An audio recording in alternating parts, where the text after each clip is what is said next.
একটা mobile company একটা mobile তৈরি করলো।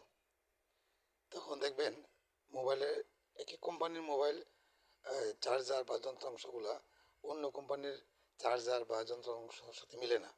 প্রত্যেকটা মোবাইল কোম্পানি একটা আলাদা আলাদা মেনটেনেন্স বুক দেওয়া দেয় মোবাইলের সাথে। এটা কেন দেয় জানেন?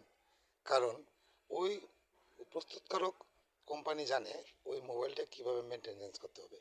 তাদের ডিরেকশন অনুযায়ী যদি আমরা এই মোবাইলটা মেনটেনেন্স করি তাহলে মোবাইলটা দীর্ঘদিন টেকসই হয়।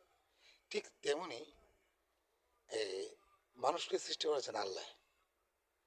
আল্লাহ মানুষ কিভাবে চললে, অর্থাৎ মানুষ তার জীবনটা কিভাবে মেনটেনেন্স করলে সে সর্বাঙ্গীনভাবে ভালো থাকবে, শান্তিতে থাকবে, সুখে থাকবে, নিরাপদ থাকবে, আর সেরকম একটা মেনটেনেন্স বুক উনি দিয়ে দিয়েছেন।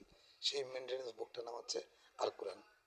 আমরা হেজবুত তৌহিদ সেই মেনটেনেন্স বুক প্রতিষ্ঠিত করার জন্য মাঠে ঘাটে সংগ্রাম করে যাচ্ছি। আর আমরা অন্য কোনো মেনটেনেন্স বুক ফলো করবো না ইনশাল্লাহ।